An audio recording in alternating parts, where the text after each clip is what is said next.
Hello, আসসালামু আলাইকুম everyone. আশা করি সবাই ভালো আছেন। আলহামদুলিল্লাহ আমিও ভালো আছি আপনাদের দোয়ায়। আজকে আমরা এমন একটা পার্কে যাব, সেই পার্কটা মাদারীপুর এলাকার সবাই চেনা, গেলেই বুঝতে পারবেন। তো চলুন আজকে কে কে যাচ্ছি আমরা পার্কে ঘুরতে, পরিচয় হই। এইটা হচ্ছে আমার বড় ভাই আইমিন, এটা আমার ভাসুর, তার কোলে আমার ছেলে, ওর নাম ইসরাফিল আহমেদ।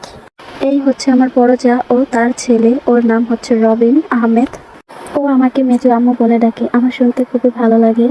আসেন বড় ভাবে সম্বন্ধে কিছু কথা বলি, তার মনটা খুবই ভালো। আমার বিয়ে হয়েছে ১.৫ বছর হয়ে গেল, আমাদের দু জায়ের মধ্যে কখনো মক্কালাকালি হয়নি। আল্লাহ তাআলার কাছে একটাই চাওয়া, আমাদের দু জায়ের মধ্যে যেন কখনো ঝগড়া বিবাদ না হয়, এটাই সবসময় যেন বোনের মতো থাকতে পারি। অনেকেই বলে যারা নাকি অনেক খারাপ হয়, কিন্তু আমি এসে কখনো কে দেখিনি এরকম খারাপ। ভাবি আমাকে সবসময় সব কিছুতে হেল্প করে, আমাকে ছোট বোনের মতো দেখে।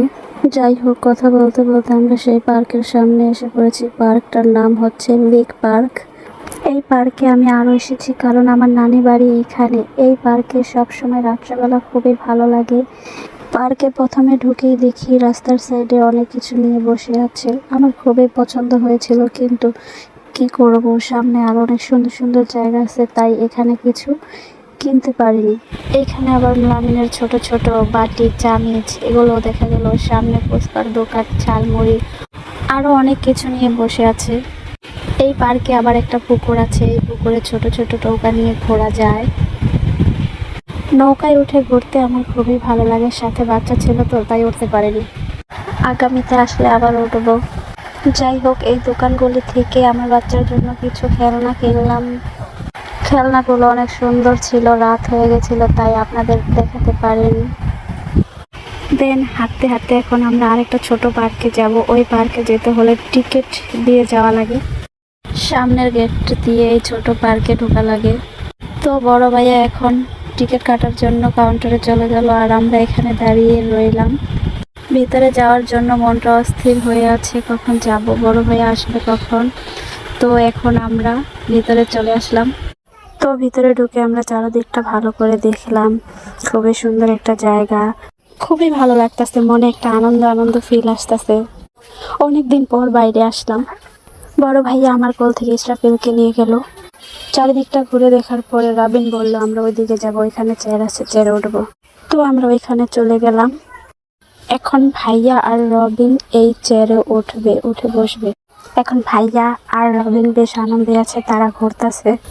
ভাইয়া আমাদেরকে বলল তোরা উঠবি, আমরা বললাম না, আমরা এখানে উঠবো না। কেন উঠবো না জানেন?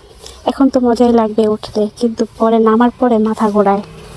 জানি না কার কেমন লাগে, কিন্তু আমার মাথা ঘোরায়। তারা বাপ বেটা মজা করে ঘুরতে আসতে, আর এদিক দিয়ে আমি ভিডিও করতে করতে রফা দফা হারা। আর মনে মনে ভাবতেছি তারা তো ঘুরতেছে না, যেন আমার মাথাটা ঘুরতেছে।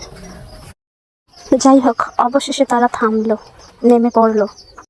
এখন আবার রাবিন দোলনায় ওঠার জন্য বায়না ধরলো। তো কি করার আছে, ওকে নিয়ে দোলনায় গেল। যদি পারতাম আমার ছেলেটাকে উঠিয়ে দিতাম, কি করার আছে, ভাগ্যটা খারাপ। আরে আমার ছেলে এখানে না উঠতে পারলে কি হয়েছে, আরেকটা জায়গা তো আছে।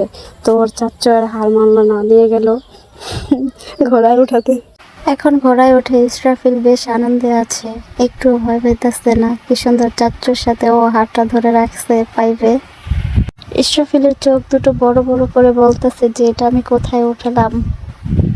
বেচারা ছেলেটা আমার ভয়ও পাইতেছে আবার আনন্দও পাইতেছে। এইদিকে ভাবি ও রবিন তারাও বেশ আনন্দে আছে। আমি কখনো ভাবতে পারিনি যে আমার ছেলেটা এভাবে পাইপটা ধরে রাখবে, ওর মাথায় এত বুদ্ধি কোথা থেকে আসলো জানি না। তো এখন আর ও পাইপটা ধরে রাখতে পারলো না, তাই ছেড়ে দিয়েছে। এখন ও ভয় পাইতেছে, বলতেছে যে এটা খিলা পাইতেছে। সন্তানদের নিয়ে তো সব, তাই না? সব বাবা মারাই চায় সন্তানরা একটু আনন্দে থাকুক, ভালো থাকুক, কিভাবে কি করলে তারা হাসি খুশি থাকবে। আমি কখনো ভাবতে পারিনি যে বড় ভাইয়া এভাবে আমার ছেলেটাকে নিয়ে হাসি খুশি থাকবে। তো থাকারই কথা, কারণ ভাইয়া প্রবাসে থাকে, আর প্রবাসে যারা থাকে তারা কখনো ছোট বাচ্চাদের হাসি কান্না বা এই সময়টা ওরা যে অভিনয়টা করে, এই অভিনয়টা কখনো দেখতে পারে না প্রবাসী বাবারা। দুঃখের বিষয় এটাই। তার দুটো ছেলেকে কখনো কোলে নিতে পারেনি, কারণ তারা এখন বড় হয়েছে।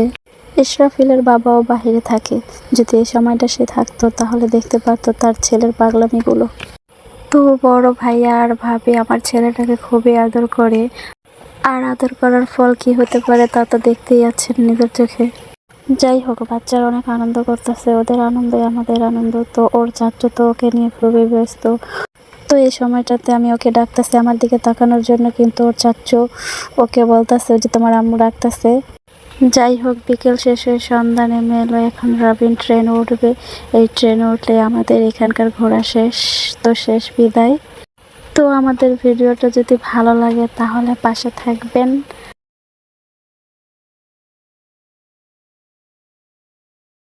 নিত্য নতুন ভিডিও পাওয়ার জন্য।